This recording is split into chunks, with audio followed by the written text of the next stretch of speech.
किसी शहर की गली में एक कैफे है। उड़ती अफवाह है कि वहाँ एक खास कुर्सी है जिसमें बैठकर आप किसी भी वक्त में पहुंच सकते हैं, चाहे वो कितना भी पीछे छूट गया हो या फिर आने वाला हो, लेकिन कुछ शर्तों के साथ। पहला, अगर आप वक्त में पीछे गए तो भी आप अपना आज नहीं बदल पाओगे। दूसरा, आपका समय शुरू होगा एक गर्म कॉफी के प्याले के साथ और उसके ठंडे होने से पहले आपको वो पी लेना है। तीसरा, आपको उस कुर्सी के खाली होने तक का इंतजार करना होगा, आप जबरदस्ती नहीं कर सकते।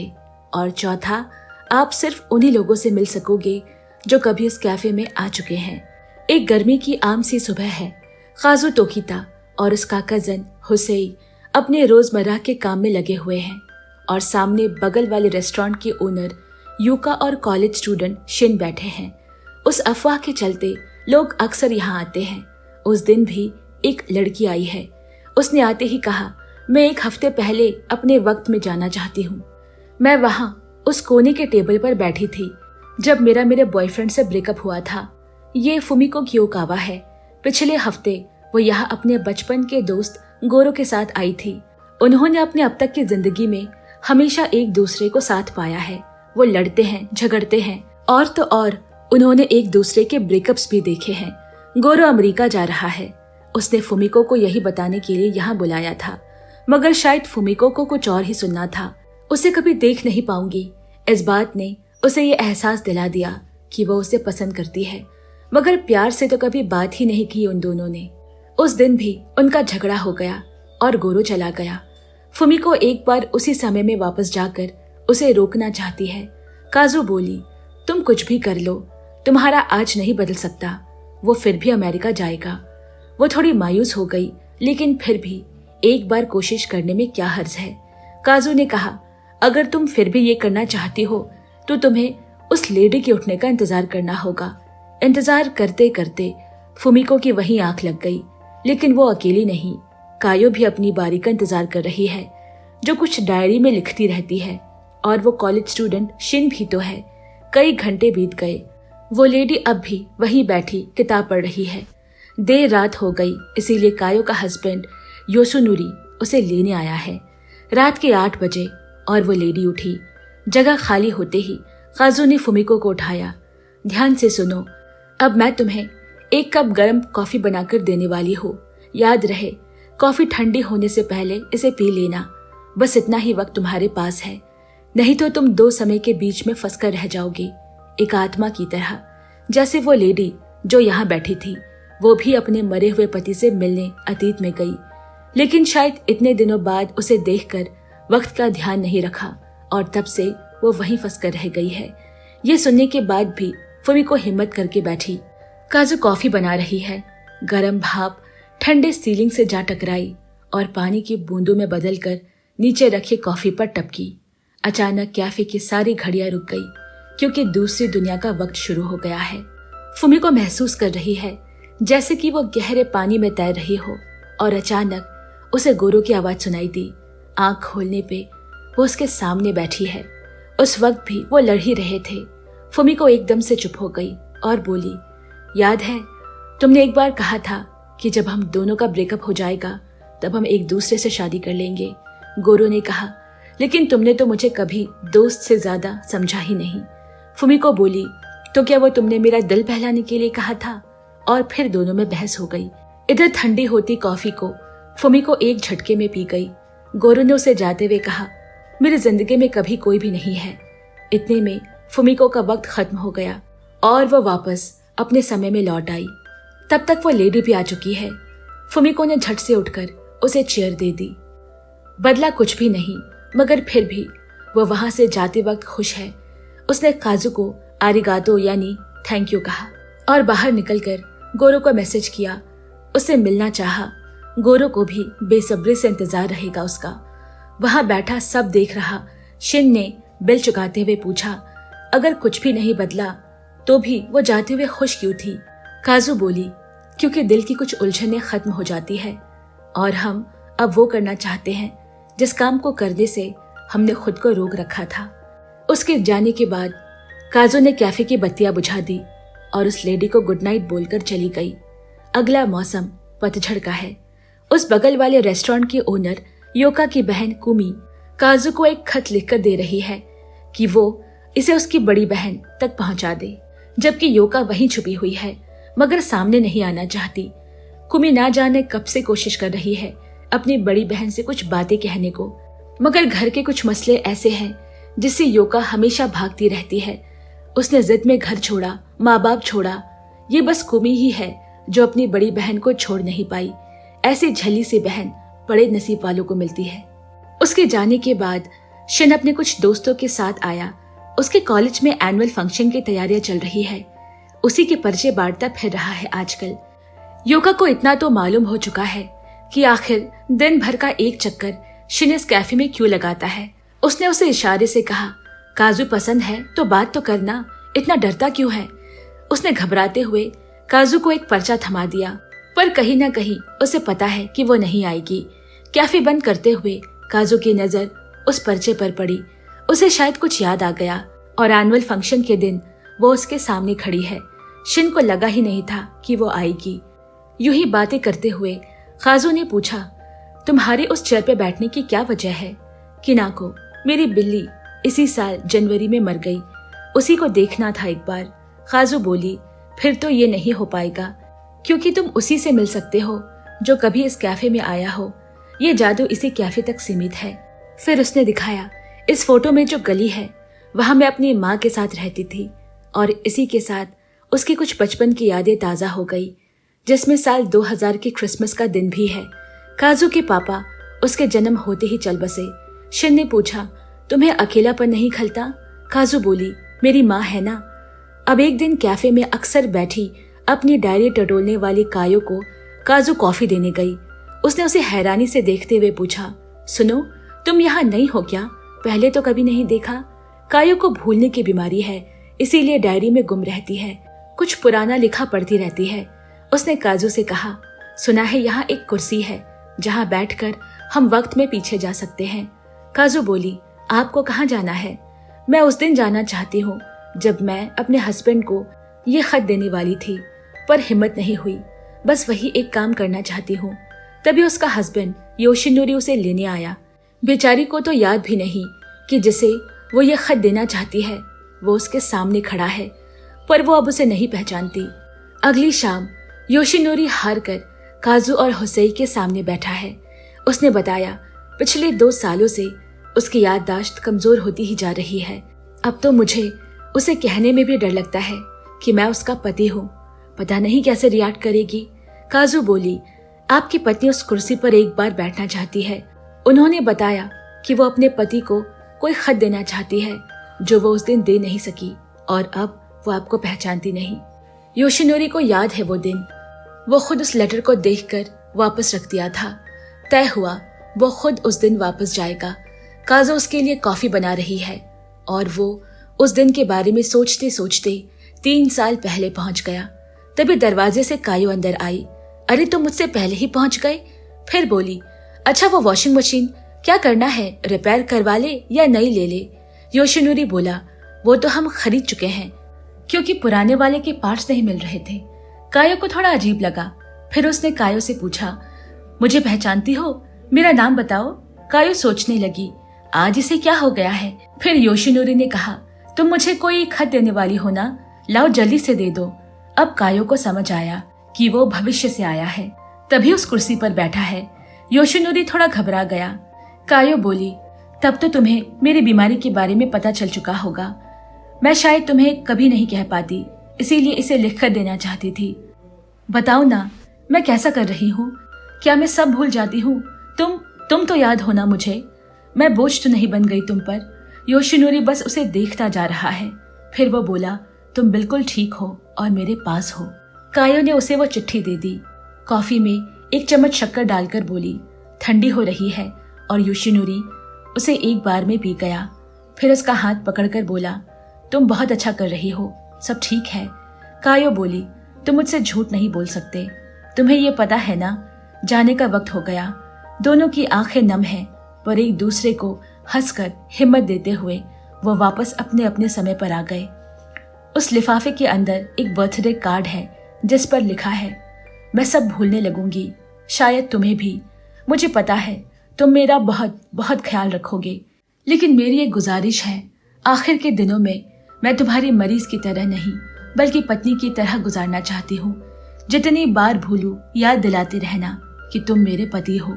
योशिनोरी का जो डर था वो मिट चुका है। अब वो उसे उसके वही पहले वाले हस्बैंड के मिजाज में प्यार से हक से बातें करता है।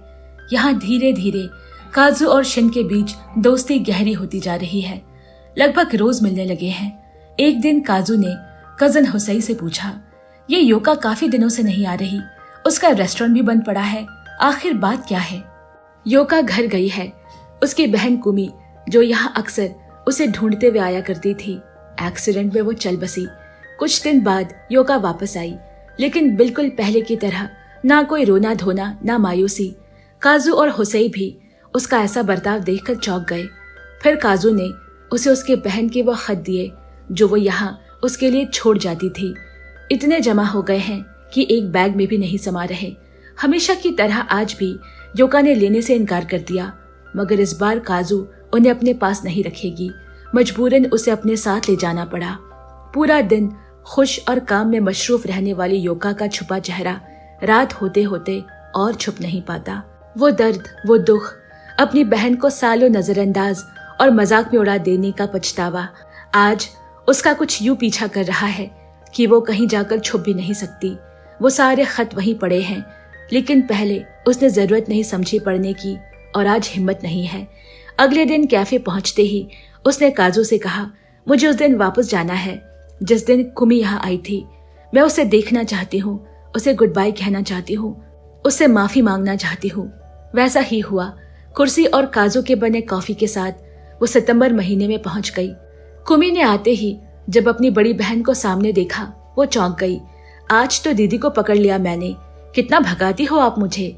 फिर दोनों साथ बैठ गए। योका बोली, मैं राजी हूँ तुम्हारे साथ वापस चलने को।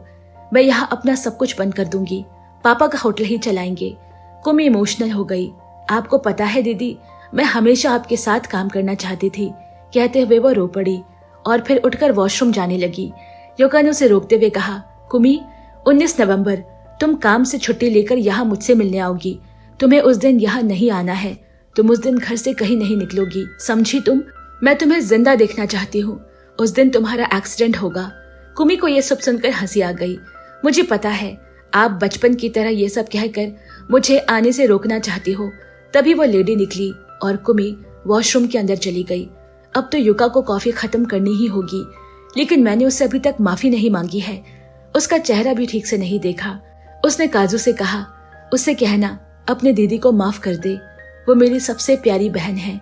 और मजबूरन उसे कॉफी खत्म करनी पड़ी और अपने वक्त पर लौट आई। उसने तुरंत घर फोन लगाया जानने के लिए कि क्या कुछ बदला, लेकिन उसे मालूम पड़ा कि कल उसकी बहन की 13वीं है। उसने तय किया कि वो यहाँ का कारोबार बेचकर अपने घर वापस चली जाएगी और उनका फैमिली होटल संभालेगी, जैसा कुमी चाहती थी। काजू और हुसैन को शुक्रिया और अलविदा कह वो चली गई। सर्दियां आ गई। एक दिन कैफे में शिन हुसैन से पूछ रहा है, काजू कब से उस कुर्सी पर बैठने वालों के लिए कॉफी बना रही है? जब से वो 6 साल की थी। ये जादू उसके परिवार में पिछली 5 पीढ़ियों से चली आ रही है। काजू से पहले उसकी माँ यानी मेरी आंटी कॉफी बनाया करती थी, जो पिछले 20 सालों से उसी कुर्सी पर बैठी है। शिन को झटका लगा। वो लेडी काजू की माँ है, जो अब एक आत्मा है। बाद में काजू ने उसे बताया, जब वो 6 साल की थी, माँ के कहने पर मैंने उन्हें कॉफी बना कर दी। वो मेरे पापा से मिलने उनके समय में गई, लेकिन वहां से कभी लौट कर नहीं आ सकी। अब तो ना वो इस समय की रही, ना ही उस समय की, और रह गई तो मैं अकेली। जल्द ही शिन ने अपने प्यार का इजहार काजू से किया। उसे अपने परिवार से मिलवाने घर भी ले गया। कॉलेज खत्म होकर वो नौकरी में लग गया है। एक दिन काजू को पता चला कि वो माँ बनने वाली है। शिन ये सुनकर थोड़ा हैरान तो हुआ, लेकिन वो फिर भी खुश है और उसे अपने साथ ले जाना चाहता है। मगर काजू नहीं चाह सकती। उसके कजन हुसैन ने कहा, तुम पूरी जिंदगी यहाँ इस कैफे में थोड़ी गुजार सकती हो। बाहर जाओ, दुनिया घूमो, अपने हिस्से की खुशी जियो। लेकिन मेरी माँ, वो तो उसी कुर्सी में अब भी बैठी है, उनका क्या होगा? शायद मुझे कभी मेरे सवालों के जवाब नहीं मिल पाएंगे। वो क्यों मुझे अकेला छोड़कर चली गई? क्या उन्हें मेरा ख्याल नहीं आया होगा, या मैं अच्छी बेटी नहीं थी? दरअसल हुसैन और काजू ने इस सवाल का जवाब ढूंढने के लिए सारी कोशिशें कर ली, पर कोई फायदा नहीं हुआ। काजू खुद के लिए कॉफी नहीं बना सकती और तोकिता परिवार में उसके अलावा और कोई भी नहीं। देर रात तक ऑफिस में इसके बारे में सोचते रहने के बाद शिन को एक आइडिया आया। वो हुसैन के पास जाकर बोला, ये स्पेशल कॉफी सिर्फ तोकिता परिवार की औरतें ही बना सकती है। अगर हमारी शादी हो जाए और हमारी बेटी हो तो? वो काजू के पास गया ये कहने कि कल 13 अप्रैल 2019 है, तुम्हें इस तारीख को याद रखना है और सुबह कैफे खुलने से पहले आना है। याद रहे 13 अप्रैल 2019 सुबह 8 बजे। काजू अगले दिन समय से पहले पहुंच गई। हुसैन भी वहां है और 8 बजते ही उस कुर्सी पर स्कूल ड्रेस पहनी एक 7 साल की बच्ची बैठी है। वो उन दोनों को जानती है। उसने कहा, आप दोनों कितने जवान लग रहे हो। हुसैन ने कॉफी बनाने की पूरी तैयारी पहले से कर रखी है। चलो चलो, समय नहीं है, कहकर उसने खींचकर काजू को उस कुर्सी पर बिठा दिया। काजू को समझ नहीं आ रहा कि ये कौन है और इसे कॉफी बनाना कैसे आता है। कॉफी बनाते हुए वो बोली, कहाँ जाना चाहती हो? काजू बोली, अगस्त साल 2000, जब मेरी माँ चली गई थी। वो बच्ची बोली, नहीं, वहाँ नहीं, आपको सोचना है 4 महीने बाद का दिन, मतलब क्रिसमस की शाम, 24 दिसंबर साल 2000, जब वो आपसे मिलने आई थी। लेकिन वो तो काजू का सपना था। उसकी माँ तो उसे 4 महीने पहले अगस्त 2000 में ही कुर्सी पर बैठी थी उसके पापा से मिलने, फिर कभी वापस नहीं उठी। उनका शरीर का लोगों ने अंतिम संस्कार कर दिया। उसके बाद से वो आत्मा बनकर वहीं बैठी रहती है। कॉफी का असर दिखने लगा है। जाते हुए बच्ची ने काजू के फ्यूचर हस्बैंड की तरफ से एक चिट्ठी पढ़ा। आज के बाद से और हमेशा मैं तुम्हारे साथ रहना चाहता हूँ। समय पे वापस आ जाना, मुझे तुम्हारा इंतजार रहेगा। तुम्हारा शिन। काजू पहुंची साल 2000, 24 दिसंबर। क्रिसमस की शाम को 6 साल की काजू अपनी माँ से लिपट कर रो रही है। उन्हें जाने नहीं देना चाहती और यहाँ उनकी कॉफी ठंडी होती जा रही है। दरअसल उसकी माँ उस दिन उसके पापा से नहीं बल्कि उससे मिलने आई थी। काजू की माँ को अगस्त में ही पता चल गया था कि उसकी बीमारी की वजह से उसके पास सिर्फ 3 महीने हैं। उस दिन 31 अगस्त साल 2000 था। उसने काजू से कॉफी बनाने को कहा ताकि वो 4 महीने बाद यानी 24 दिसंबर साल 2000 के फ्यूचर में जा सके और देख सके कि उसके जाने के बाद उसकी बेटी किस हाल में है। मगर अपनी माँ को इतने दिनों बाद देख उसने माँ को पकड़ लिया, जाने नहीं दिया। समय खत्म हो गया और उसकी माँ लौट नहीं पाई। अभी की काजू ने जल्दी से माँ को उनकी कॉफी पिलाई और बचपन की तरह ही लिपट कर रोने लगी। मेरे साथ वापस चलो, ये सब मेरी गलती है। माँ ने कहा, ऐसा नहीं हो सकता। मैं कहाँ छोड़कर गई हूँ तुम्हें? मैं तो हमेशा यही थी। 20 साल से तुम्हें देख रही हूँ। मुझे बताओ, तुम कैसी हो? क्या कोई तुम्हारी जिंदगी में तुम्हारा ख्याल रखने वाला है? काजू ने हाँ में सिर हिलाया। अब माँ को तसल्ली है कि उसकी बेटी ठीक है। समय खत्म होता जा रहा है। उसने जबरदस्ती काजू को उसकी कॉफी पिलाई। तुम्हें वापस जाना होगा, तुम्हारा वहाँ कोई इंतजार कर रहा है। मेरी जैसी गलती मत करो। काजू बहुत रो रही है। उसे अभी अभी तो माँ मिली है। मेरी काजू, माँ हमेशा यही है, तुम्हारे साथ। और धीरे धीरे उनकी आवाज दूर जाने लगी। काजू वापस अपने समय में आ गई और तब से वो कुर्सी खाली रहती है। कुछ महीनों बाद काजू और शिन की बेटी हुई जिसका नाम रखा गया मिकी। तो परिवार के अलावा और कोई ये काम नहीं कर सकता। मिकी जब 7 साल की हुई उसे अतीत में 13 अप्रैल 2019 सुबह 8 बजे कैफे में काजू के पास भेजा गया था और यहाँ काजू भी कैफे पहुंची जैसा उसे शिन ने कहा था। उसकी बेटी मिकी ने बीच की वो कड़ी जोड़ दी। उसकी बनाई कॉफी से वो जादू फिर चला और काजू अपनी माँ से मिल पाई। और यहीं पे ये प्यारी सी कहानी खत्म होती है। तो दोस्तों, आपको ये कहानी कैसी लगी? कैसा हो? अगर वाकई में ऐसी कोई कुर्सी हो, आप समय में आगे जाना चाहेंगे या पीछे? और इस वक्त में पहुंचकर आप क्या करना चाहेंगे? कमेंट में हमें जरूर लिखें। साथ ही वीडियो पसंद आई हो तो लाइक जरूर करें और हमारी हौसला अफजाई के लिए चैनल को सब्सक्राइब पक्के से करें। जल्द मिलते हैं एक और ऐसे ही कहानी के साथ। तब तक के लिए bye bye and take care.